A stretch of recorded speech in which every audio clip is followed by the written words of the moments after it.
Hello everyone, I am Surrendal the Awesome, and I'm back, and I'm ready to look at some more r/ChoosingBeggars. But before I get started, make sure to like, comment, subscribe, and if I can't convince you, perhaps this picture of my kitten, mid-yawn, will convince you. Without further ado, let's get into this. So this first post here says, needs blood transfusion, but not tainted blood. And this person here says, looking for someone who has A positive blood that is unvaccinated and willing to donate blood to me if needed.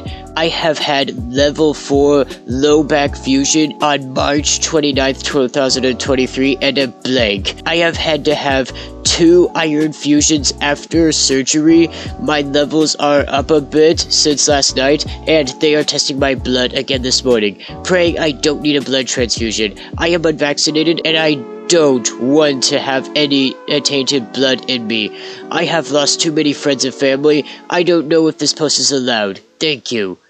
well, I mean, if it's a possibility that you may die, I might actually, tell you that you're gonna have to swallow your pride and just accept it, no matter what. I'm gonna probably give this more like a 50 out of 50. You are actively killing yourself by not accepting blood because of something that you don't want in it. And this next post here says, looking for a 500k donation. It's the reply for me.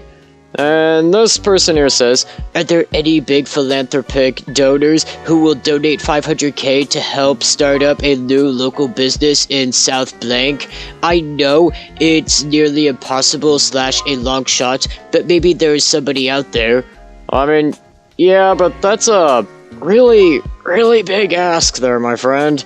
Anyways, this person down here says, donate is vastly different from investing. And this person down here says, well, imagine asking Reddit if anyone in blank has a cool $500,000 to give to a random stranger for a random business. And this person here says, you're looking for an angel investor. Google that with blank, and maybe there are groups out there that can help you apply too. And the OP here says, I would love an actual donation, but agree that an investor is more likely. I'll look into that, thanks. And this person here says, no one will donate that kind of money unless you have a good track record and you are registered with the 501c3 organization. Yeah, I mean, that is a pretty big ask there, my friend. And I am gonna give you like a 40 out of 50. I mean, again, an investor would probably be more likely, and even then, I think they would probably maybe want something in return, or, want you to at least have a good track record before they invest in that. And this next post here says, guy asks date to pay for meal and then gets mad at the one treating him for using a discount. And OP here says, Olive Garden drama. I work at a restaurant chain owned by a restaurant company called Darden. Darden owned Eddie V's, Capital Grill, Longhorn, etc. A cool perk of working for them is getting a quarter discount at any of their restaurants.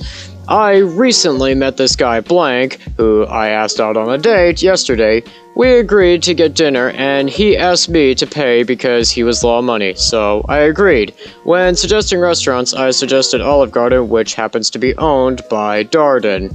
And anyways, everything seemed to be going okay, and then, when I paid, I applied the aforementioned employee discount.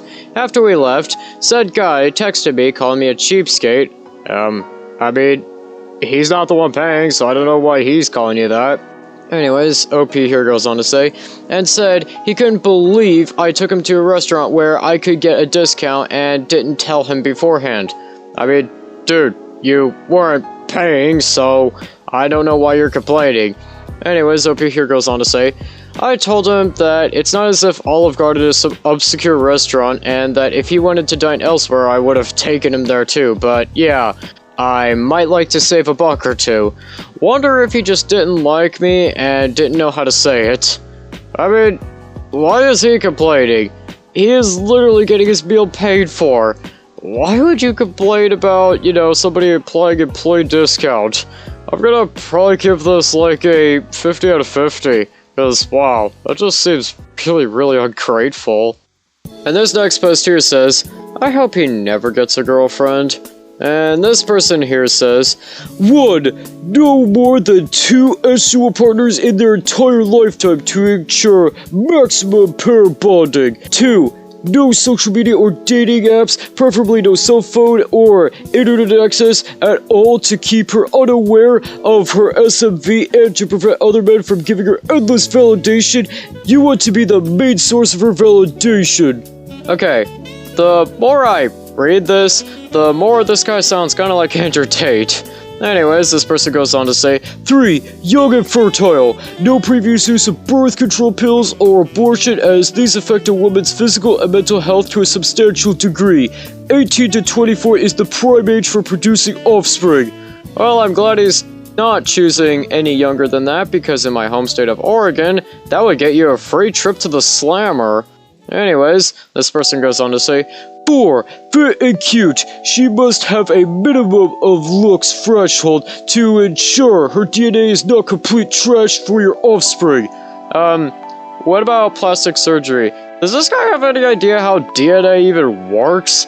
Anyways, this person goes on to say, fitness is a priority, as you want her to be attractive to allow for more enjoyable S, as she will be the only woman you have S with for the rest of your life. Okay. Wait, limit it there, my friend. Anyways, this person goes on to say, 5. Must have decent S drive, and never hold S against you as blackmail by dating a woman with few, less than 2. Don't you mean less than or equal to 2? Anyways, this person goes on to say, sexual partners, this should be a non-issue, as she does not have dozens of chads to compare you to, which would make her an alpha widow. Bonus, society and religious people surrounding her to help promote a certain level of standards to keep her from becoming degenerate. After all, women are hive-minded. Okay, 2 things. 1, what if this person comes from a society or religion, or more or less a cultural background that, doesn't promote this stuff? Promotes more independence.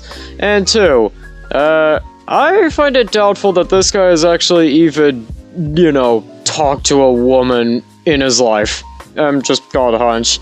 Anyways, this person goes on to say, there you go, should be easy to find a woman like this in this current age. Okay. I guess I'll give this a special out of 50. I think you're gonna find it a little hard to find someone to like you there, my friend. I think with that, that's gonna do it for today. Don't forget to like, comment, subscribe, and I'll see you in the next one.